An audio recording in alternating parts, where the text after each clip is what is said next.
पुणे ग्रामीणच्या अध्यक्षपदी काही दिवसापूर्वी जगन्नाथ बापू शेवाळेंची नेमणूक झालेली होती, निवड झालेली होती.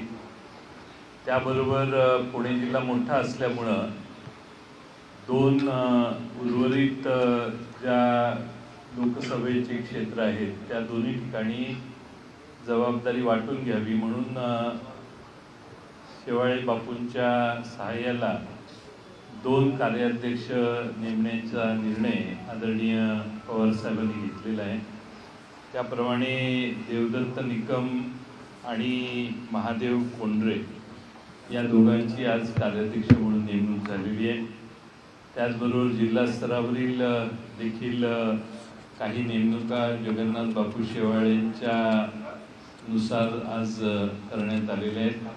मला खात्री आहे की पुणे जिल्ह्यामध्ये पवारसाहेबांना मानणारा फार मोठा मतदार आहे आणि पवारसाहेबांच्या भूमिकेचं समर्थन करणारा जो पुणे जिल्ह्यातला कार्यकर्ता आहे तो पवारसाहेबांच्या नेतृत्वाखालील राष्ट्रवादी काँग्रेसच्या संघटनेच्या मागे ठामपणाने उभा राहील.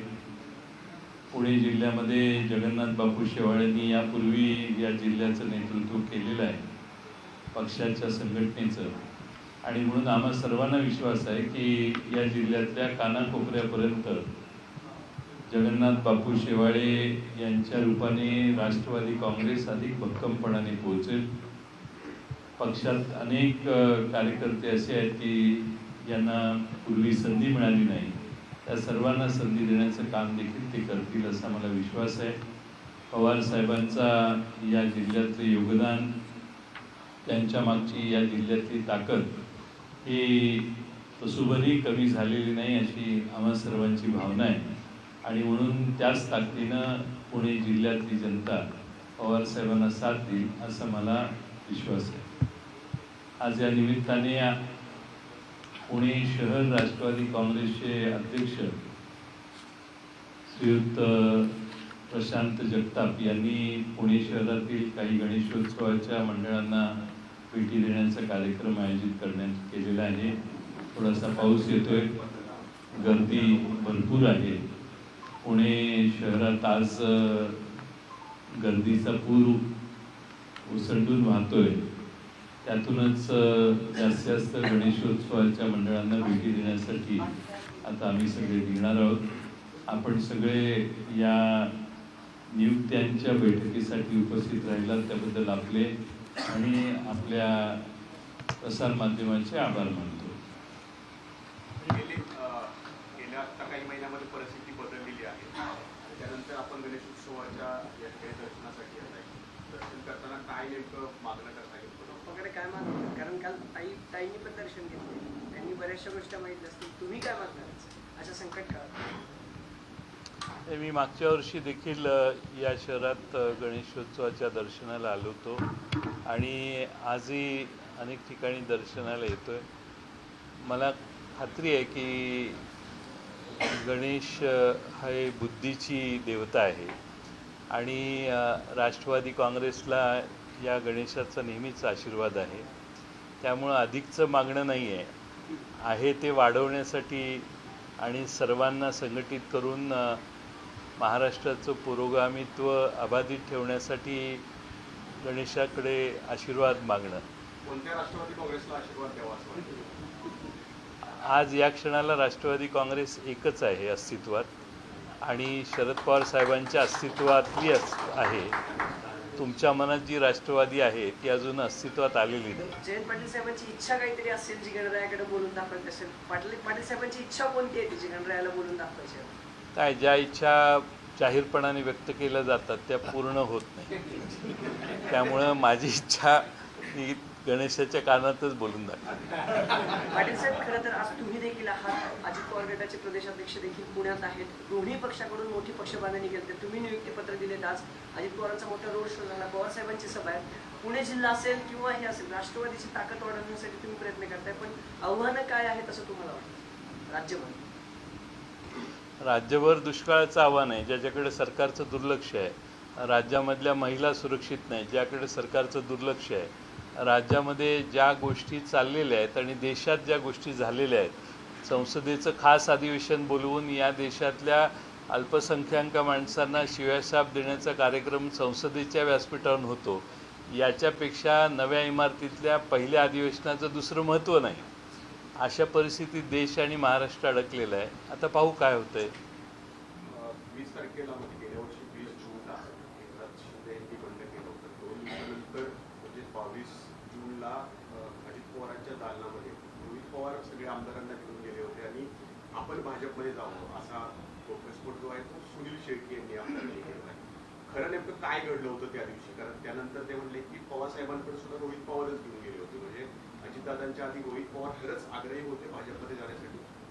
मला माहीत नाही त्या गोष्टी, त्यामुळं ज्या गोष्टीवर ॲक्शन झालेली नाही त्या गोष्टीत काही फारसा अर्थ नसतो. त्यामुळं पूर्वी याने असं म्हटलं त्याने तसं म्हटलं, याला आता कितीतरी काळ उलटून गेला ना. आज काय झालेलं आहे याला जास्त महत्त्व आहे. आणि नाही, माझ्याकडे कुणी येत नाही. नागालँडमधले जे सगळे आमदार होते ज्यांनी यापूर्वी अजित पवार गटाला पाठिंबा दिलेला आहे, ते सगळे आज मुंबई दौऱ्यावरती आलेले आहेत. अजित पवारांची भेट ते घेणार आहेत. सगळेच आमदार आहेत नागालँडचे. नागालँडचे 7 आमदार आहेत मी असं ऐकलं आहे. मला राष्ट्रीय स्तरावरच्या फारशा कल्पना नसतात, पण मी असं ऐकलं आहे की त्या निवडणूक झाल्या त्या नागालँडचं सरकार स्थापन होताना सर्व पक्षातली लोक सरकारमध्ये गेलेली आहेत आणि त्यामुळं नागालँडमध्ये विरोधी पक्ष बहुतेक नसावा अशी माझी माहिती आहे. आणि सगळेच त्या सरकारमध्ये गेलेले आहेत. त्यामुळं त्यांनी भाजपशी आधीच सलगी केलेली.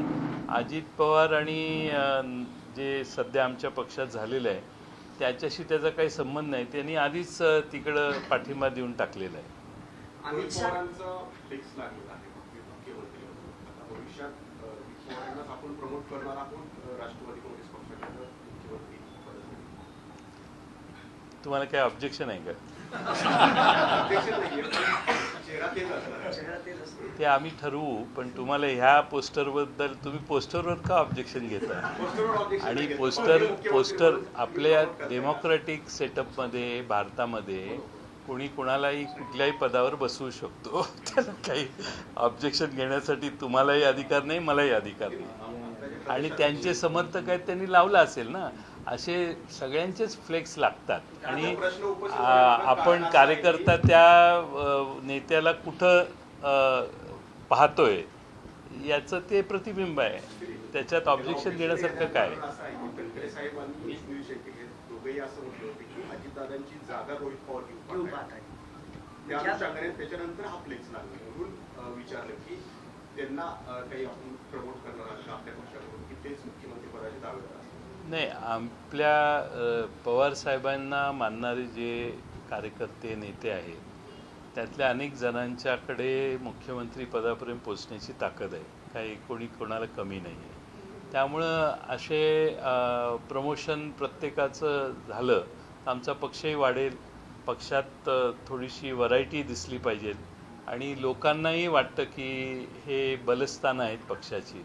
त्यामुळं त्यात काही ऑब्जेक्शन घेण्यासारखं नाही आहे. आणि यापूर्वी काही नेत्यांची फ्लेक्स लागून गेलेले आहेत. त्यामुळे आता हा अजून एक फ्लेक्स.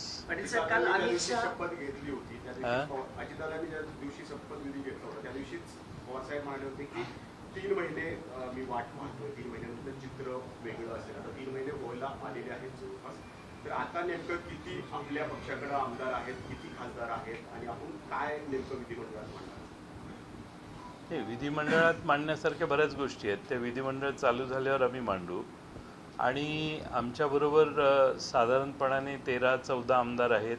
काही आमदार तिकडं गेलेले आमच्याशी संपर्कात आहेत. काही आमच्याकडचे आमदार कामानिमित्तानं तिकडं जातात आणि आमदारांना उभं करून विचारलं तू नक्की कुणाचा, तर त्याला उत्तर आमदार शक्यतो देत नाही. त्यामुळं शेवटी जे त्यांनी काही ॲक्शन्स घेतलेले आहेत, आमच्या बाजूने काही ॲक्शन्स घेण्यात आलेले आहेत.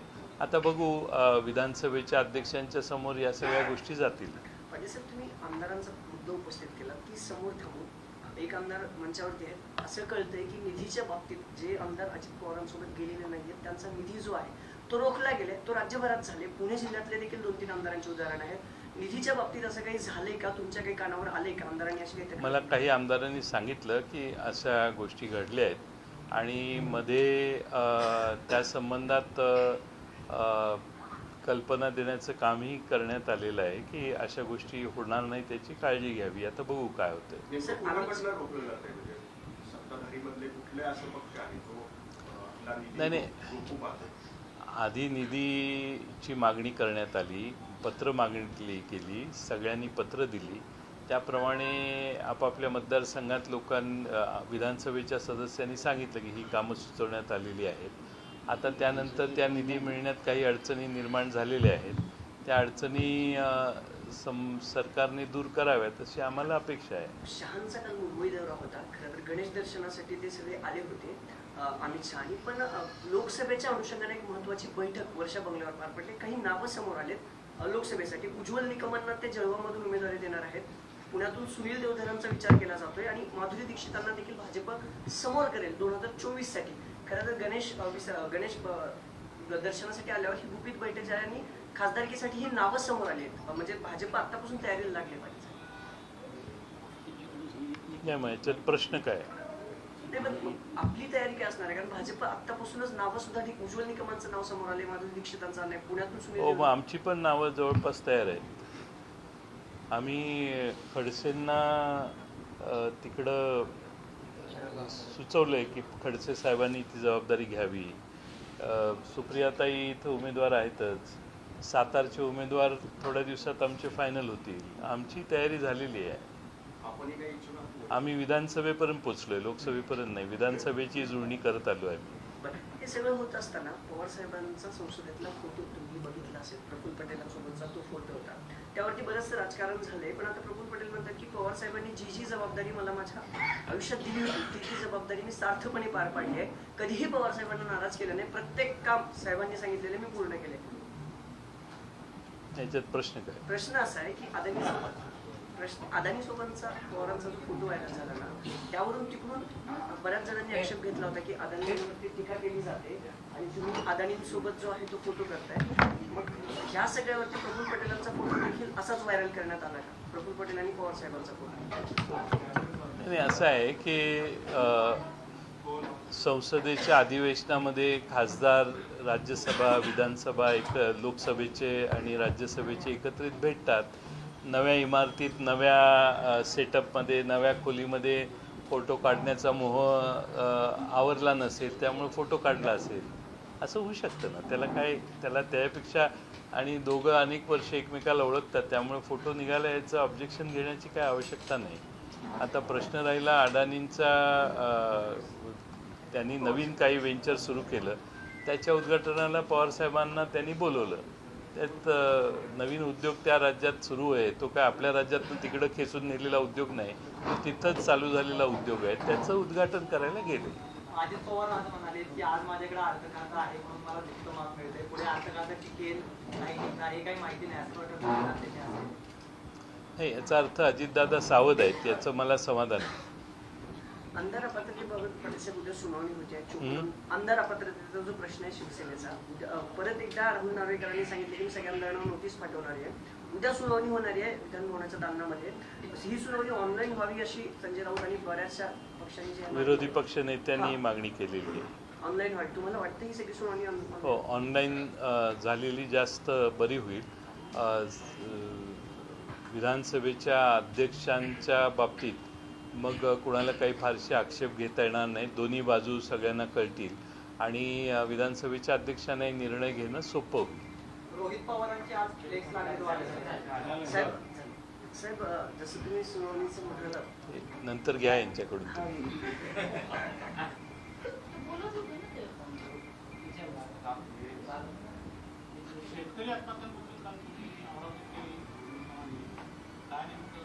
अमरावतीत मी नाही. अमरावतीत प्रश्न असा आहे की राज्यभरातल्या 36 पैकी जवळपास 22च्या अधिक जिल्ह्यांमध्ये दुष्काळ जो आहे तो पडलेला आहे. सरकारची कुठली मदत पोहोचली नाहीये किंवा निधी पण कुठला दिला गेला नाही. दुष्काळावर पत्रकारांना प्लीज येऊ द्या रे. दर्शन जरा बाजूला व्हा. दुष्काळावर हे सरकार फारशी अजून हालचाल करत नाही आहे आणि केली तर ते घोषणाच होतील, प्रत्यक्ष कारवाई होईल असं वाटत नाही. आता आपण सप्टेंबर महिना संपत आला. अनेक ठिकाणी धरणात साठे पाण्याचे कमी आहे. त्यामुळं पुढचं वर्ष कसं काढायचं हे मोठं आव्हान आहे. पण सरकारकडून त्याविषयी नियोजनाची कोणती बैठक किंवा त्याच्यावर कोणतीही निर्णय अजून बाहेर येताना दिसत नाही. शेतकरी हवालदिल झालेला आहे आणि त्याच्यावर अनेक ठिकाणी दुबार पेरणीचं संकट आलेलं आहे. पण त्या बाबतीत कोणतीही भूमिका सरकार व्यक्त करताना दिसत नाही. सरकार सध्या इव्हेंटमध्ये जास्त गुंतलेली आहे आणि विशेषतः मुंबईत आपण फिरलाय की नाही मला माहीत नाही, पण गणेशोत्सवाच्या सर्व ठिकाणी राज्याच्या मुख्यमंत्र्यांचं प्रत्येक गणेशोत्सवात चांगलं बऱ्यापैकी अस्तित्व दिसतंय. त्यामुळं गणेशोत्सवाकडे जास्त लक्ष दिलंच पाहिजे, त्याबद्दल कोणाचा वाद नाही. पण त्या दुसऱ्या बाजूला दुष्काळाचं सावट दारात येऊन उभं राहिलं हे सरकारने अजून त्याची नोंद घेतलेली नाही. ती सरकारने लवकरात लवकर घ्यावी. एकनाथ खडसे जे बोलताना आता असं म्हणाले की अजित पवारांना भाजपमध्ये डावललं जाते. बरोबर, रोहित पवारांनी तसंच सांगितलं. भाजपची ती चाल आहे. अनेक बड्या नेत्यांना घेतात आणि पुन्हा जे आहे ते अपमान करतात, डावललं जातं. अनेकांची अवस्था अशीच झाली. तुम्हाला वाटतं की तुमच्याकडून गेलेल्या काही सहकाऱ्यांना डावललं जाते भाजपमध्ये? ते मला कसं माहिती आहे मला तिकडं गेल्यावर त्यांची तिकडं काय होतं त्यांचं ते मी त्याच्यावर भाष्य करणं योग्य नाही. ते त्यांचा प्रश्न आहे. आता ते तिकडं गेलेले आहेत, स्वखुशीने गेलेले आहेत. त्यामुळं त्यांच्यावर काय अन्याय होतो आहे काय नाही याचा ते त्यांनी अंतर्गत विचार करायला पाहिजे आणि ते करतील.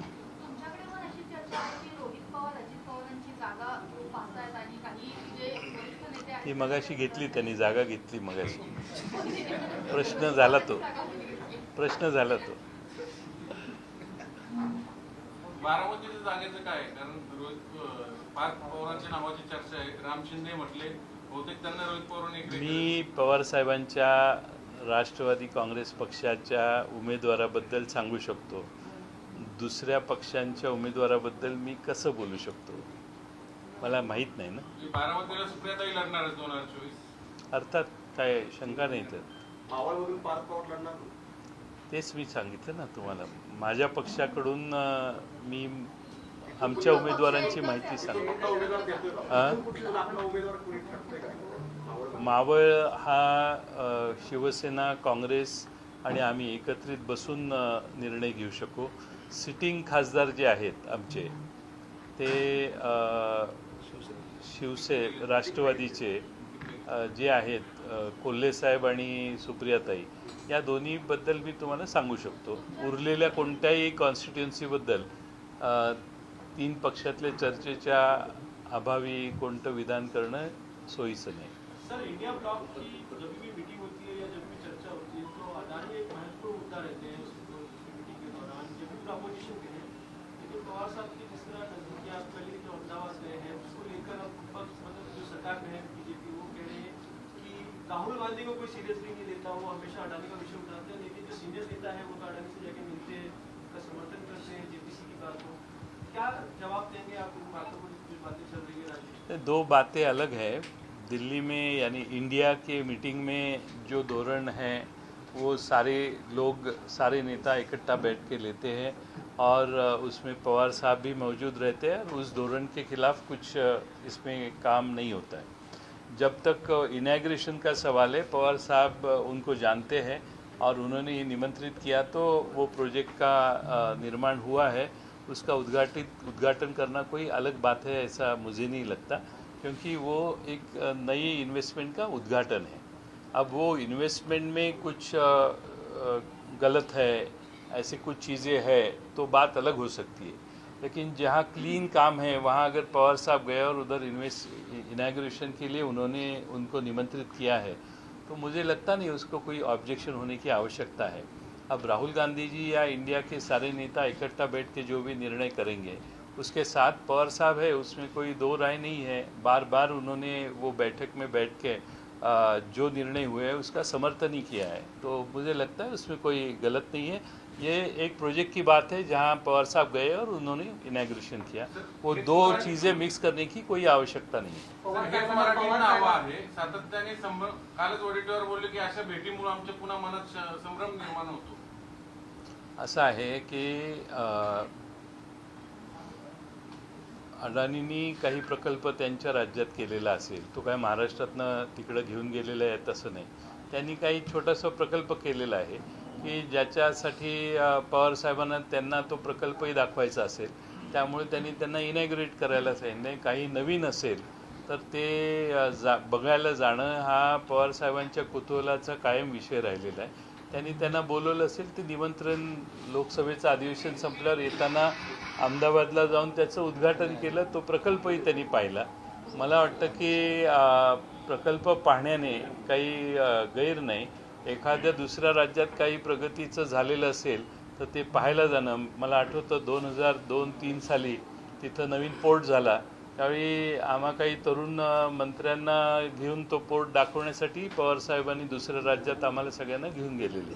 त्यामुळे नवीन ज्या गोष्टी होतात त्या बघायला जाणं, त्याचं उद्घाटन करणं हे चुकीचं आहे असं नाही। आता राहिला प्रश्न राष्ट्रीय धोरणाचा, त्यात इंडियाच्या बरोबर पवारसाहेब काम करत आहेत। त्यांच्या प्रत्येक निर्णयाला पवारसाहेब दुजोरा देत आहेत, त्यामध्ये काही शंका घेण्याचं काम नाही। पण त्यात अडाणीवरती राहुल गांधी टीका करतात, वडेट्टीवार म्हणतात अशा भेटीमुळे आमच्या मनात संभ्रम निर्माण होतो, मग ते संभ्रम कसा दूर करणार? आता राहुल गांधी अडाणींच्यावर अंबानींच्यावर टीका करत जरी असले तरी मुंबईला अंबानीच्या गणपतीला किती जण गेलेले, किती राजकारणी गेलेले जातातच। तो भाग वेगळा आणि हा भाग वेगळा आहे।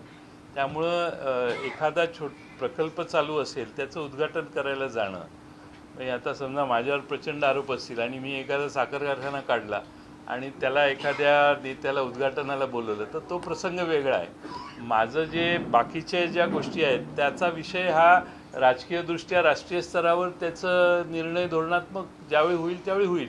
आज एखादी प्रगतीचं पाऊल पडत असेल तर त्याच्या उद्घाटनाला जाणं हे गैर आहे असं मला वाटत नाही। आणि या दोन्ही गोष्टींची गल्लत करणं योग्य नाही। आणि अडाणींनी महाराष्ट्रात अनेक ठिकाणी इन्व्हेस्टमेंट केलेली नाही अशी नाही। त्यामुळं आपल्या महाराष्ट्रात किंवा शेजारी गुजरातच्या, आता महाराष्ट्रातला प्रकल्प गुजरातला नेला अशी काही गोष्ट त्या प्रकल्पाबाबतीत नाही आहे। त्यांनी काहीतरी नवीन टेक्नॉलॉजी तिथं आणलेली आहे, ते पाहण्यासाठी पवारसाहेबांना कदाचित जायचं असेल, मला नक्की माहीत नाही, पण त्याच्या उद्घाटनाला ते गेले। पण वडेट्टीवार सारख्यांच्या मनातला संभ्रम तुम्ही दूर करणार का? कारण शेवटी तुम्ही आता मौया म्हणून एकत्र आहात। नाही, वडेट्टीवारांना देखील हळूहळू लक्षात येईल की का पवारसाहेब गेलेले होते, तिथं कोणती नवीन टेक्नॉलॉजी होती। माझी वडेट्टीवार साहेबांची भेट झाली तर त्यांना त्याची माहिती द्यायचं काम आम्ही जरूर करू। देश विदेशातील प्रत्येक घडामोडींचे लाईव्ह अपडेट मिळवण्यासाठी आता साम टीव्हीच्या सर्व सोशल मीडिया प्लॅटफॉर्मला लाईक, फॉलो आणि सबस्क्राईब करा। तसंच सर्व नोटिफिकेशनसाठी बेल आयकॉन प्रेस करायला विसरू नका।